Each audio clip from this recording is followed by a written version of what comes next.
Hello everyone and welcome to my beginner's guide.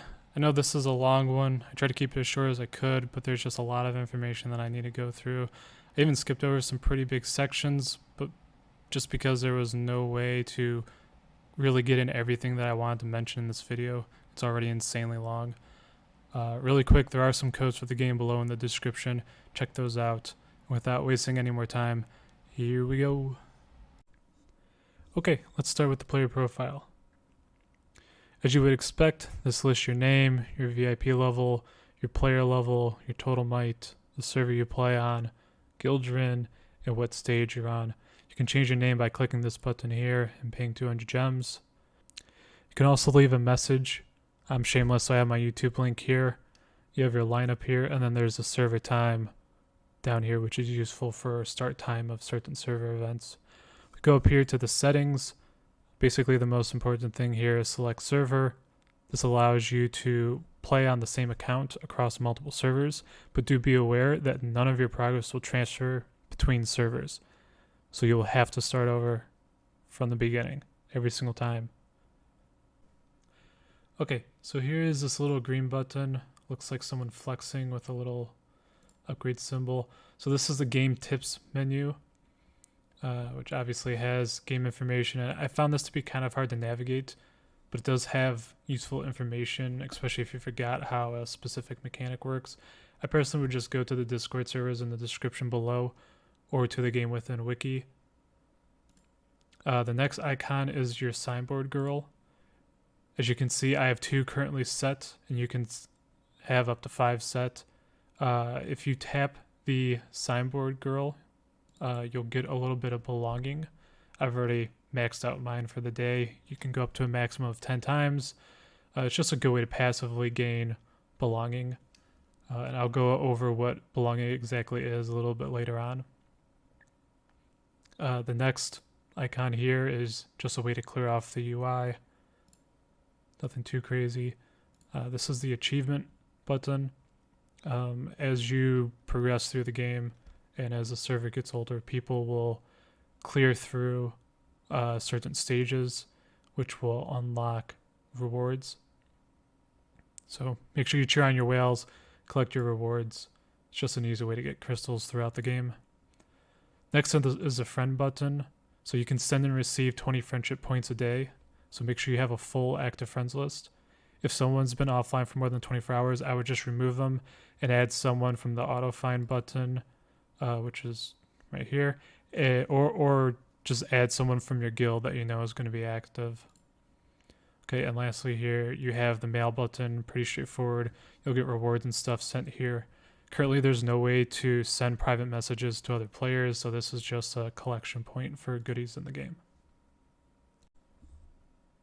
Okay, so right here is where all the normal monthly events are going to show up at. Currently right now we have a DOA event that's going on. I'm not going to go into it though because it's basically ending soon, so it'll be irrelevant to most people watching this video. Also, there's a chat box down here. The first tab is global, the second tab is for the guild, and then the third one is for announcements. I'm not so sure what this fourth one is. I've never ever seen anything posted in here. I assume it's links to surveys or something along those lines. Okay, let's talk about the fun stuff here. The recruit button. So there's a number of different types of banners you can roll on. There will normally be 1 light, 1 dark banner. Then there will be anywhere from 1 to 3 different plus banners. There will be a normal banner.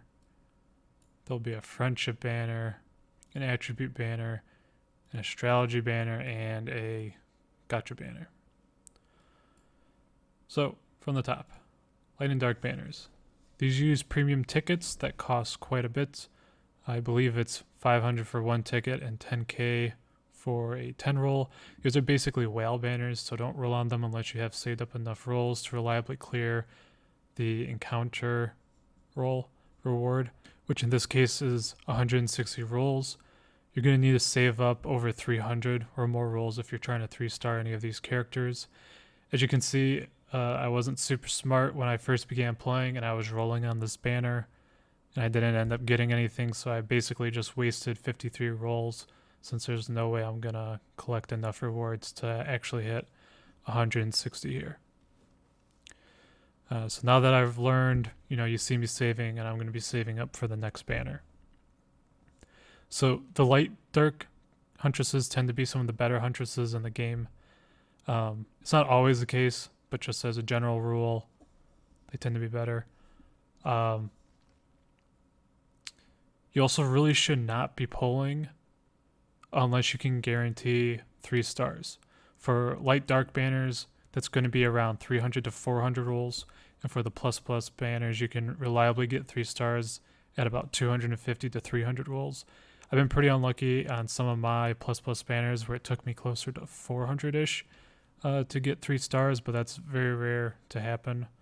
Obviously, the 3-star rule is a case-by-case basis. There's plenty of characters that are just fine without 3 stars, but generally speaking, most characters really benefit from hitting 3 stars, as it unlocks an additional set of skills and flat bonuses, and most of the times the new skills are pretty game-changing.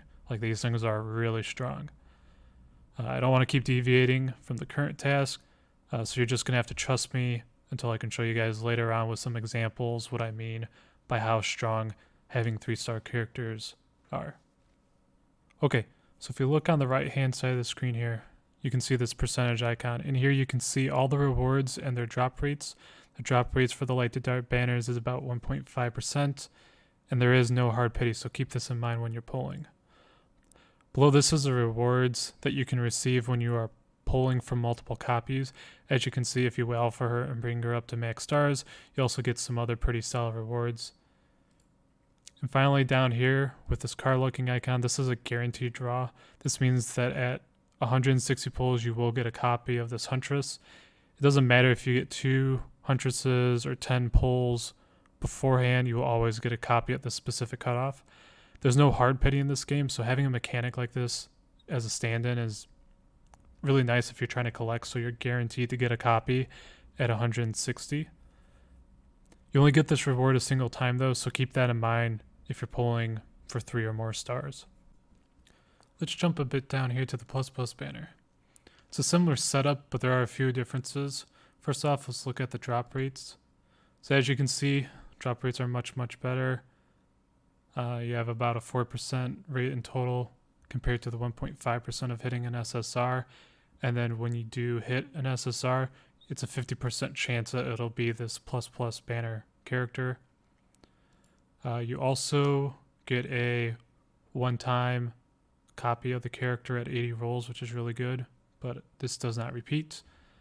However, if we click this chest icon here, you go to events, as you can see here on this poetic encounter, you can see that what's nice about these banners is that every 20, 50, 80, 120, 160, and 200, you'll get additional rewards. So if you go the full 200 rolls, you'll get about an additional 40 rolls through that cycle and another copy of the Huntress, which is super nice, especially compared to the light dark banners. This makes it a lot easier for free-to-play players who are diligent about saving up rolls on their banner to reliably get a decent chance at 3-starring a character, as well as also getting a ton of mats that you will need to level up your character. The cycle is for every plus banner, so don't feel pressured that it's a one-time thing. Now this cycle is a reset after every 200 rolls. So you'll get the exact same rolls for roll number 201 to 400. It's a very nice mechanic on the banner. One last thing before we move on, the banners rotate every 7 days, with the Huntress going out of rotation for normally 5 to 6 weeks before showing up again. So if you do miss a character that you really want, or if you don't hit the stars that you were hoping to hit on your character, they will be back in a pretty short amount of time for you to roll on them again. So skipping down to the normal banner. The normal banner is great, especially for free-to-play players. There's a few things I want to point out. The first thing is that the plus banner Huntresses do not show up on this normal banner. There are a few exceptions where a plus Huntress will rotate out of the plus banner and into the normal banner pool, but generally speaking, plus banners tend to stick to the plus banner for quite a while. Generally speaking, most of the normal banner Huntresses are not as powerful as the plus banner Huntresses, but they are more than capable of helping you clear even the hardest stages. Plus banner Huntresses tend to have a higher potential to completely hard carry your team by themselves, while the normal banner huntresses tend to need to work together and have a lot more synergy to be effective. But what makes this banner so good is the wishlist system. This will unlock after 100 pulls and allow you to select up to 2 huntresses to raise your chance of pulling them. This means every time you hit an SSR, you have a 30% chance of one of your 2 selected to be pulled instead of just a random huntress. This is great because it means that you can consistently pull the huntresses you need over time, rather than just praying or paying to RNGs this. Last difference of this banner is this line right above the roll button, which says 10x recruit guarantees SR or SSR huntresses.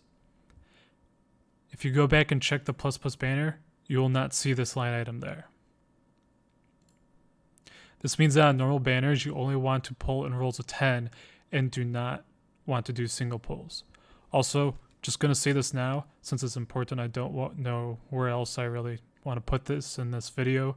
Do not upgrade your rares or SRs. Only star them up, do not level them up. There are some exceptions, but from now, don't worry about that. Your primary focus should be on only to level up your SSRs, as those are the ones that you will use for the rest of the game. Okay, so moving down to the friendship banner. As you can see, you have the exact same wording, so that means that you only want to be doing pulls and pulls of 10. As I mentioned before, you get 20 friendship points a day, so make sure you're doing that daily, and every 5 days you can get a free 10 pull. Also, just an FYI, the rates here for an SSR are lower than on the normal banner, so keep that in mind when you're pulling. Next banner is the attribute banner. How this works is every day the banner will rotate to a new attribute type, so either earth, water, fire, or wind. That means that you can only pull the normal banner huntresses of that attribute. Again, this does not include the plus huntresses, so keep that in mind. I personally think these are a bit of a ripoff. I don't think they're worth buying, but you do get a decent few of them just through normal play. On this account, my main team is wind, so I save up till I have a 10 pull, and then I pull on the wind banner.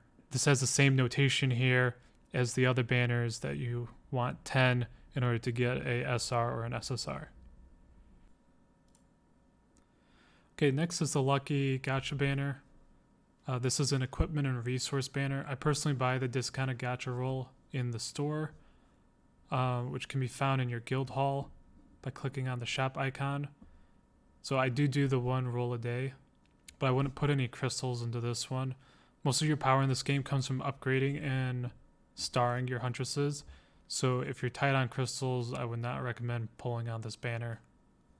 It's more efficient to pull on the other banners.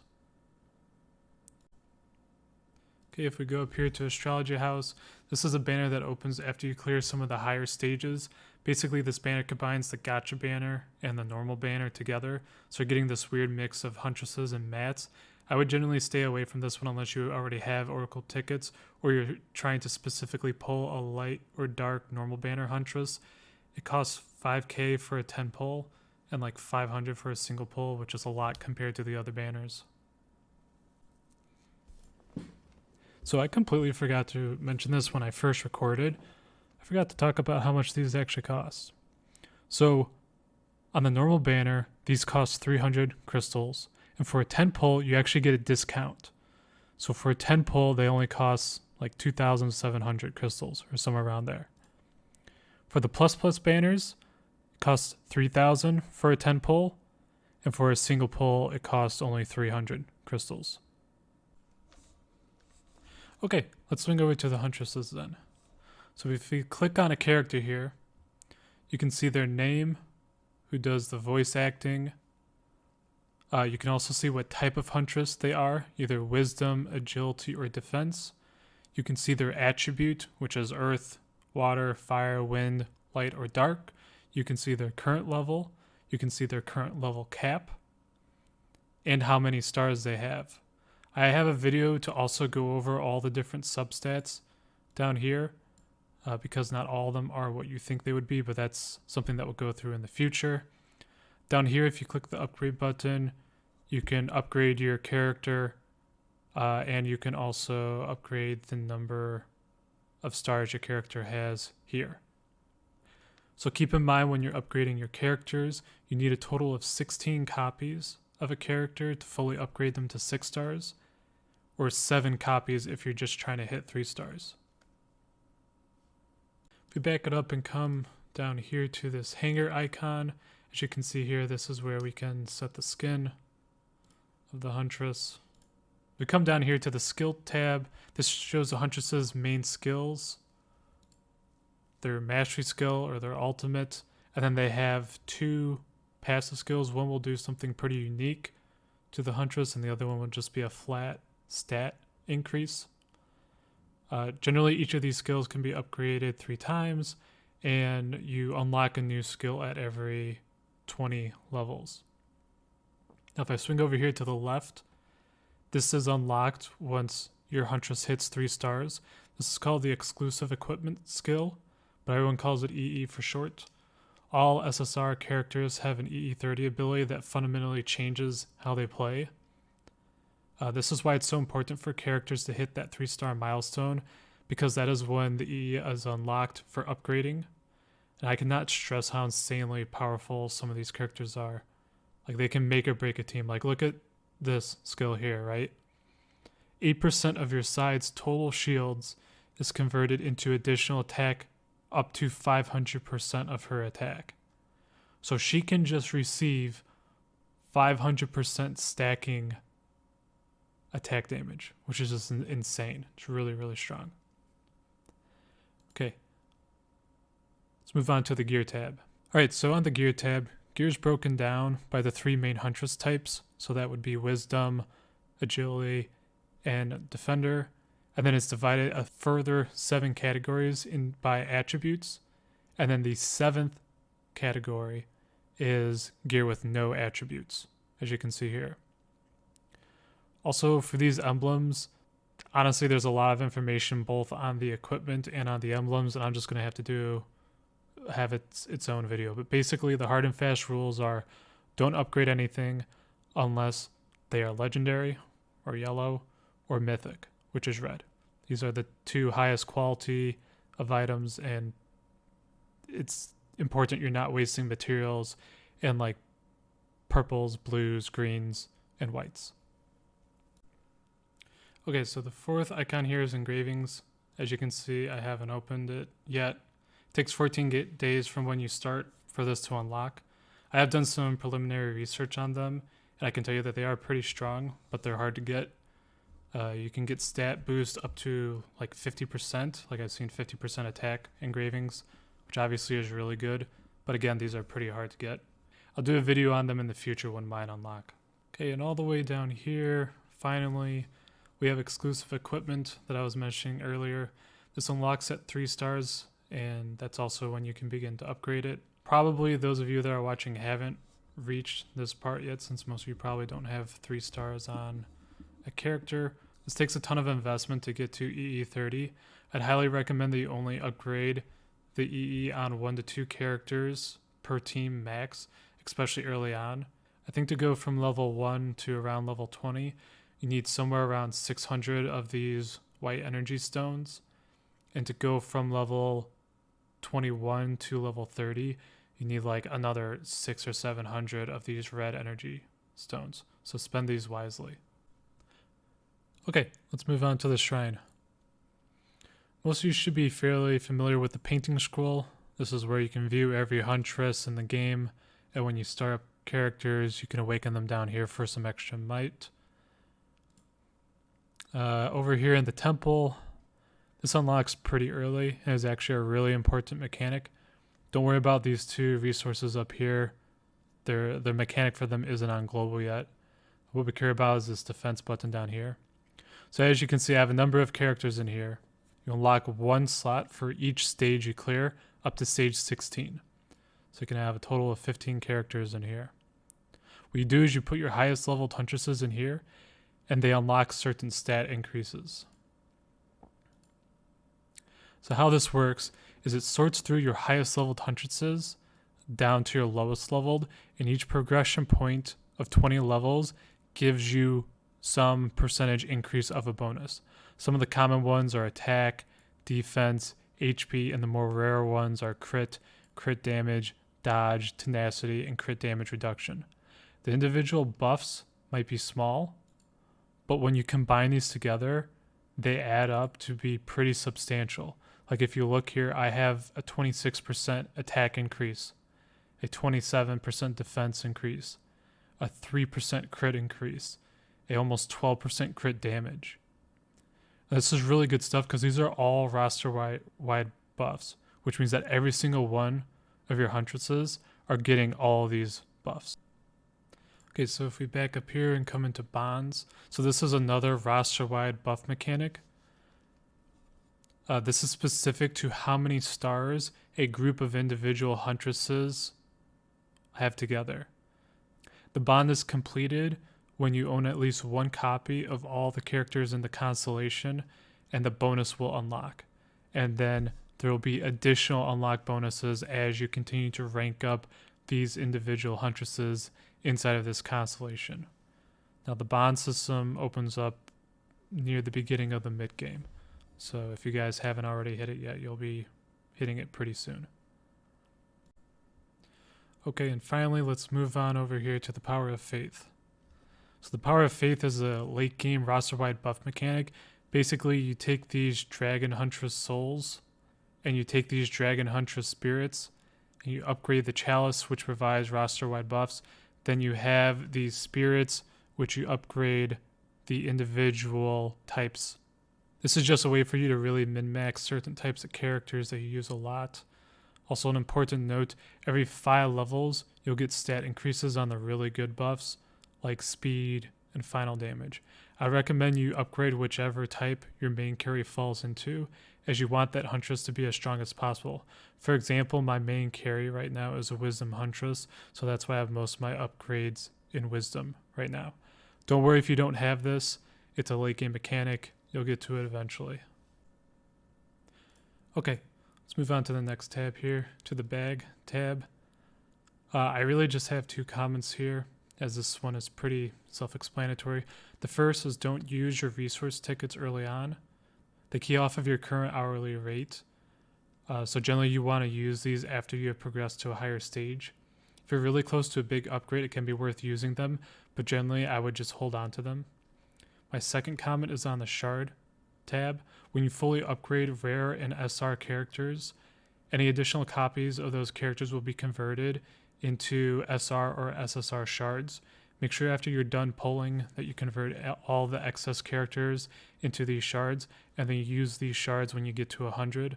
For the SS shards, you can only pull Huntresses from the normal banner, but that does include the light and dark Huntresses, as I have pulled the twins before on these shard pulls. Let's go ahead and move on to the next section. Okay, so daily and weekly quests. Every day there will be 12 daily quests worth either 10 or 20 activity points. It's fairly easy for any player to max out the 120 points per day. You can tap the specific daily and the game will take you to where to complete it. A quick note, activity points are important for guild participation, as activity points give guilds XP to raise the guild level. They also contribute XP towards unlocking the second guild boss, which can give additional rewards. And they also are used on certain event passes, such as the activity banner and the Huntress merit order. The activity banner and merit order are events that might not be going on when you start, but they are events that occur quite often, so look out for those. For the weekly quest, there are 9 weekly quests, which give either 10 or 20 XP, and they're also included in all the same mechanics as the dailies. So make sure that you're doing them as often as you can. You will be time locked on some of these quests due to the content just not being released when you first start out. For example, the engraving dungeons. So just do the best that you can on these. The next tab is the achievements quest. These are pretty straightforward. When you complete certain milestones in the game, you will get crystals and various other rewards. You'll get these naturally over time, so don't feel the need to rush these down or anything like that. And finally, there's the bounty quests. These bounty quests are really important, as the more you do them, the more your level will increase. If you click down here, you'll see your current bounty quest level. which will show you the types of quests you can receive and what types of quests you need to increase your bounty level. The more you increase your level, the better quests you will receive with better rewards, so it's important to do these every day. You can re-roll up to 3 quests for each 50 crystals you spend. I generally would not re-roll if I was free to play, but you can make an argument that getting a higher level earlier on earns you back your crystals faster. So if you're only a few quests away, it's probably worth re-rolling on those, but there's no guarantee that the re-rolled quest will be at a higher rarity level than what it's currently at. So roll it at your own risk. Okay, with that completed, let's talk guilds. So up at the top here, you have the Guild League. Guild League is a cross-server guild versus guild. This is honestly going to need its own video. There is some information down here that you can view at any time, but I think a visual walkthrough will better help explain how this works. And the Guild Hall shows basic information of your guild. As you can see here, there's the guild level, the guild ID, guild's rank, activity levels, and the bulletin. Also, there is this icon over here. This lets you leave the guild and see any promotions, who joined and who left the guild. If you do leave the guild, there is a 1-hour cooldown before you can apply to another guild. So, Guild Boss. You get 3 tries, and each time you hit a certain threshold, you get more loot. My team currently is consistently hitting box 15, and sometimes if I'm really lucky, I can push to 16. There are definitely certain Huntresses that are really good here, and there are some Huntresses that are bad, but that is going to be a whole other discussion. To start, just do your best, run your main team, keep them alive for as long as you can, because you can't DPS if they're dead. Also, there's a second guild boss here, and this unlocks after a certain amount of activity points are unlocked. He gets unlocked for 24 hours. You have 3 additional tries to go after him. He has his own rewards. So the bosses, normally if you have a high amount of activity in your guild, you can normally unlock it every 2 days, basically. So about every 48 hours. The other thing that's pretty close to the guild boss is the guild adventure. It's currently not going on right now, but basically the only difference between the guild boss and the guild adventure is that Huntresses can only attack once per day. So you're going to have 3 teams to fight this boss. My guild was the top guild, as you can see on the server, and we barely killed the first boss before the guild adventure was over. So I wouldn't worry about doing well here when you're starting out. Just put in your 3 attacks, collect your bottom reward, and move on. I'll do a more comprehensive video for both the guild boss and the guild adventure at a later date. Alright, moving on. We have the guild event. Basically, you have a tea party and you get free rewards. If you're a whale, I'd encourage you to have a bigger tea party. And if you're not a whale, then I would wait for your local whale to set up the big tea party. If you aren't lucky enough to have a whale in the guild, then it's best to just do the 2-person one. I give you some guild currency, same as you get from defeating the guild boss. Okay, moving on to the guild shop. So here there's a total of 5 tabs. These will not all be there at the start, but you'll eventually have access to them. The first one is the most important one. This is where you'll be able to buy a single ++ banner ticket and the gacha ticket for 40% off. I'd recommend buying both of them daily. Basically nothing else in the store is good unless you're a whale and crystals don't matter to you. The only time I would consider picking up anything from here is if you're really down bad for a resource in the shop, like I was for these energy crystals, so I decided to bite the bullet and pick some up. Otherwise, I wouldn't consider picking up any of these other things. Moving on to the guild shop. So the rewards here increase based upon how far you have progressed in the story. When I first started out, there was a bunch of white, green, and blue items in here. And now, as you can see, it's all red and yellow. I wouldn't buy anything in here unless it was red, specifically a red badge. So one of these 2 items. The red gear in here does not have affinities assigned to them, which means you're missing out on a potential 20% stat increase to the gear, which is a lot on the red gear. If you do decide to buy equipment, triple check when you click on the equipment that it is for the correct career and actually is an upgrade for your character. You don't want to accidentally buy the wrong piece because that's a lot of currency to be losing out on. Next one is the Lost Garden Shop. So this is an adventure that you can run once every 2 days. I'll discuss it more later on and give a simple strategy to complete this as efficiently as possible. The shop sells 8 Huntresses to start, and as you progress through the stages, they'll start to sell EE materials as well. I would use the Lost Garden currency to help get whichever of these Huntresses I want to 3 or 6 star, and then I would start pouring coins into the EE materials. As I said, EE materials are hard to get, so you gotta buy them where you can. Next is the Super Arena. I'll talk more about this adventure later as well. This is a shop where you can outright buy Richard and Dante, who are the light and dark Huntresses, but they are quite expensive. For perspective, I'm top 20 right now in Super Arena, and I make 342 hero coins an hour. So if I need 105k hero coins to buy one of the normal banners, that's almost 13 days of staying in that spot, which is a competitive spot. So it's no guarantee I can maintain it. And then you have to double that time if you want to go for the light or dark Huntress.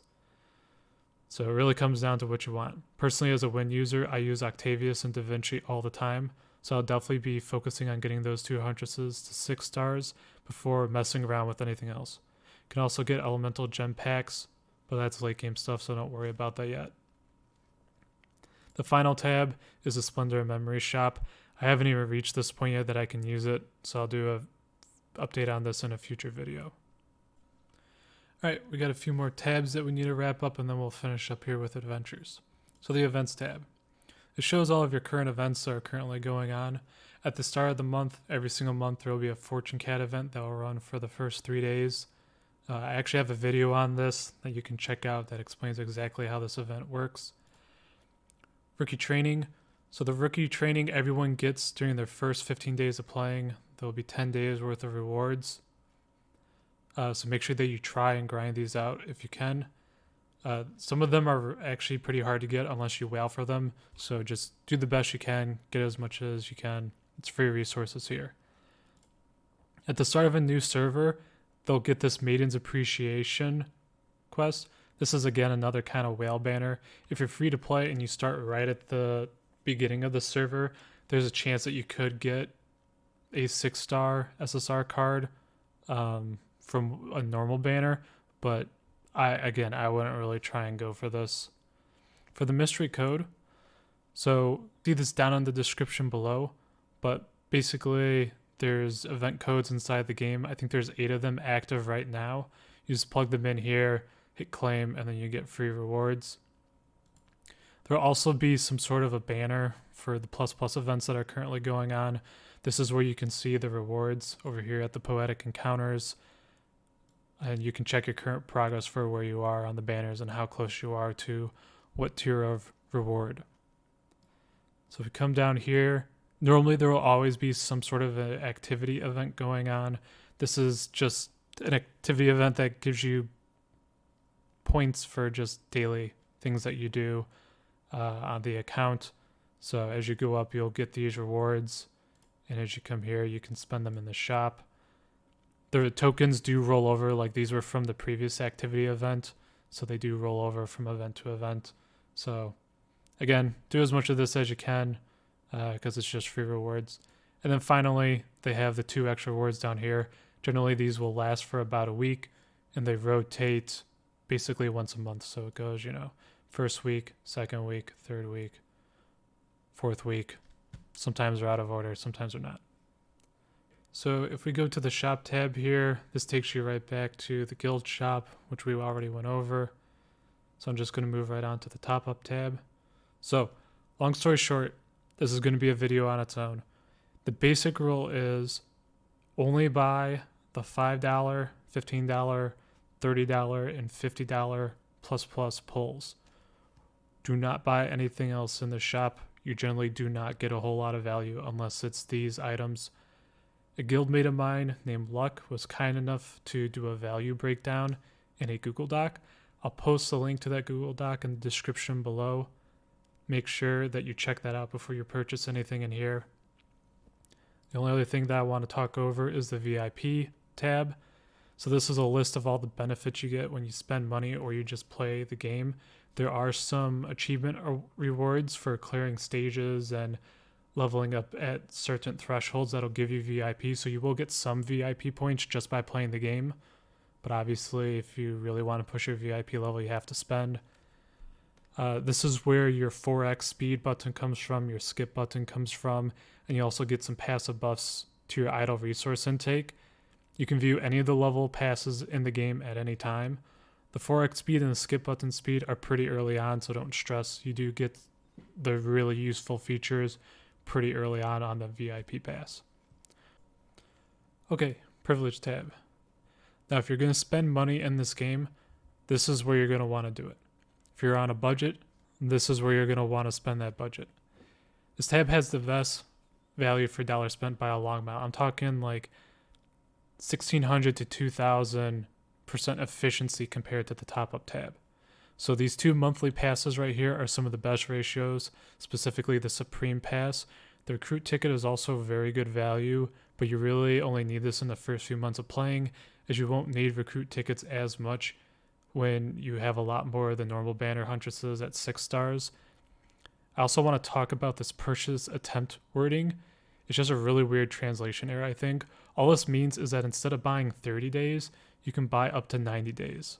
I don't know why they worded it like this, but I tested it and I can confirm, as you can see, it just adds time onto your ticket. You can't like turbocharge 2 or 3x a single day worth of rewards, if that makes sense. These next two tabs are growth tabs. Again, highly recommend.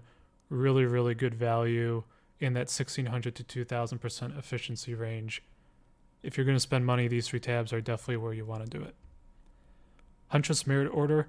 This is also really good too, but you don't have to buy it. Like if you're on a budget, I would buy these three first tabs first. But this is also really good. You get good mats out of this, and you get this by daily playing. Like if there was a battle pass in this game, this is the battle pass. When I first started, I didn't have this as something that I could buy, but obviously now, after a few days of playing, I had this unlocked. I'm not sure if it was on a timer or if it was gate kept based upon my time on the server, but it's unlocked now. Basically function as a battle pass. Great value. Another one that is basically the same thing as that merit is the Superior Order and the Premium Order for the Lost Garden. So this is also really good because even in the first tier of this, because like the Superior Order is like $15 and the Premium Order was like $25. So even in the first tier, you're already at pretty good efficiency, like better efficiency than most of the top-ups. And then when you get to level 5, that's when you really pass that threshold and turn into the great value at the 1,600 and 2,000% efficiency. And this goes all the way up to level 25 here. So you're getting really, really good efficiency out of all these passes. If you're going to spend money, this is where you want to spend it on, basically. Again, the only other thing I would buy in the top-up section is those $5 to $50 plus tickets. Besides that, everything else I would just spend in here, and that's really it. And moving on really quick, so the Star Up reward icon, this is just another like general event that goes over here. It's basically just a quick link. I've seen one other icon over here before, but generally this is just like a spillover, I think, so don't expect there to always be stuff here. Okay, let's go ahead and talk about progression.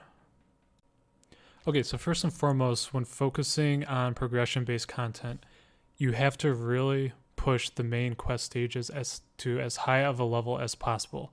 You should start this now if you are currently not stuck. Progressing the main stages is one of the most important things in the game from an efficiency standpoint. There are two big reasons for this. The first is that a lot of the game's mechanics are locked behind completing certain stages. Every stage, one of these game mechanics provides first-time completion rewards, and in some cases, additional passive currency or straight-up buffs that can directly help level up your characters or provide flat stat bonuses roster-wide. I'm talking about that 30% increased attack, defense, and health for all of your characters on the roster from the shrine, right? That's gate kept behind the main plot progression. These bonuses are critical for continuing to push harder content later in the game. The second reason is less obvious but equally as impactful. This game is an idle game, which means that you are always earning gold, training and experience, equipment, and an assorted amount of other useful items that feed into mechanics that you unlock later. That means you want to gain as many of these resources as fast as possible, as efficiently as possible. And the way you do that is by pushing to the highest stage possible before doing anything else on your account. So every single day, the first thing you should be trying to do is to push your main stage and to try and break through your wall that you're currently at. So once you're done pushing the main stage for the day, the next thing you're going to want to do is you're going to want to come over here to the tower challenge. And you're going to want to push your Queen's Tower. The Queen's Tower is an excellent source for one-time rewards, so it's recommended to push this daily as well as to maximize your resource intake. Queen's Tower is always open and will start to have a might requirement on certain teams, although you probably won't notice this because you'll be needing to bring your best characters anyways in here to clear the floors. There's also some additional towers, the Earth, Water, Fire, and Wind trials. These are only open for certain days of the week. So for example, the Earth trial is open Monday, Friday, and Sunday. The Water trial is open Tuesday, Friday, Sunday. The Fire trial is open Wednesday, Saturday, Sunday. And the Wind trial is open Thursday, Saturday, and Sunday. All these give really good resources specifically for equipment and badge level up materials. So make sure that you can push them when able to. You can only push 10 levels a day in each of these trials, so make sure you're really trying to maximize your push when they're open. Okay, let's move on to some more PvP focused items here. So there are a handful of PvP events that you can participate in daily, those being the Arena and the Super Arena. The Arena is your standard one team versus one team PvP. Your rewards in this arena are based on your MMR and not your ending rank, so don't worry if you're not the top dog on the server. Make sure you're trying to attack the strongest people that you can win against so you can boost your MMR as high and as fast as possible. You can lose MMR if you attack and lose to someone, and you also lose your ticket, so make sure you aren't biting off too much. The Super Arena, in my opinion, is the more important of the two arenas. This one unlocks a bit later than the normal arena, but for good reason, because you'll need to field 3 teams and win 2 out of the 3 matches in order to rank up. Your rank in the Super Arena determines how many hero coins you earn per hour. Hero coins is a currency that you can use to straight up buy shards for certain normal banner characters. This is a great way to accelerate your progress, so make sure you are getting yourself ranked as high as possible on a daily basis so that you have the highest earned rate of hero coins possible. The difference between being at a top 10 position compared to not being in Challenger at all is about half, so make sure you really focus and push up those ranks. Okay, let's move on to Lost Garden. So in this one, you have an instance-based dungeon where every level you complete, you get some rewards. I have a very simple strategy that I use to clear this with ease, including on the hard mode dungeon. Basically, the strategy is you take your best team and you stack the cards that you get after every encounter with attack percent, reduced enemy defense, crit rate, and speed. This will let you nuke the enemy before they even get a chance to attack. You want to only attack the squares that are monsters as much as you can. Do not bother with the shops or with the hero tiles. The shops cost crystals, so are whale stops only. On the off chance you do lose a Huntress, you can pick up another one, but that's only if you are desperate and you might fail the run. If you have to take a healing tile, I always do the 50% healing unless I know for sure someone is dead and I want to bring them back. Once you complete the first floor, make sure you accept your reward for completing the floor and move on to the next. There will be 3 floors in total, with an option at the end of the second floor to go to the hard mode dungeon. You should always take this as it gives better rewards. Something to note when selecting which enemies to fight. The little monster faces will have slightly lower gold and training rewards, but the Lost Garden coins will be the exact same for that row, so don't worry if you can't hit all of the harder spaces. Again, you can only go to one tile, and you can only move to tiles that are adjacent from that tile, so make sure you're planning out your moves to maximize the amount of coins you can gain. There is a dragon in the hard dungeon to kill, and he drops 1k of the Lost Garden coins, as well as some tickets to roll on both the attribute banner and the normal banner, so make sure you hit him if you have the chance. So Lord of the Sky is another PvP type arena match, which begins around the 14th of the month. It runs for about 14 days, and it's set up very similar to Arena, where you fight daily and try and climb the ranks. I'll post a video with an example the next time it's open. Dragon Attack is another guild boss type fight. There are definitely some characters that do much better when fighting the dragons. So I plan to do a video on this in the future to kind of go over some tips and tricks to get ranked up pretty high. And then finally there is a Engrave dungeon. So again, I haven't unlocked this yet, but as soon as I do, I'll get back to you. So one thing I totally forgot about is the Canyon Trail. This is going to need to be a video of its own. It's not super complex, but it's definitely going to be, there's definitely going to be some strategy here if you want to 3-star everything. So I believe that there's 10 challenges that are initially opened, and I believe that there is up to like 20 challenges in total. So, and obviously there's a ton of rewards here. So this is open from the first day of the month, and it's open for the first 20 days of a month. So you'll have 20 days to complete this on a monthly basis. Okay, this leaves just one last event left, which is Mind Battle. And you guessed it, it's going to need to be a guide on its own. Basically, it's 4 players that play in an RTS-style game where you try and capture control points, which then give you points inside the game. You can use every single Huntress on your roster, but once they're eliminated inside of the game, you can't use them anymore. They also have a certain number of activations that they can use. I believe it's 2 attacks and 2 defenses. So you can't have like one of your really good teams just walking around kind of stopping everything. You get rewards just for participating. So just do your best to hold on to objectives. I found that a lot of people leave the control points undefended. So you can just send one of your level 1 Huntresses to go and capture it for free basically. And then you'll get points until they realize that you stole it from them and they try and take it back. So okay, that is finally everything I think for this video. I know it was super long. There's definitely more mechanics coming to Global, and when those come out, I will post videos on them, and I will also definitely be posting videos on all the events and the mechanics that I wasn't able to get footage of for this video.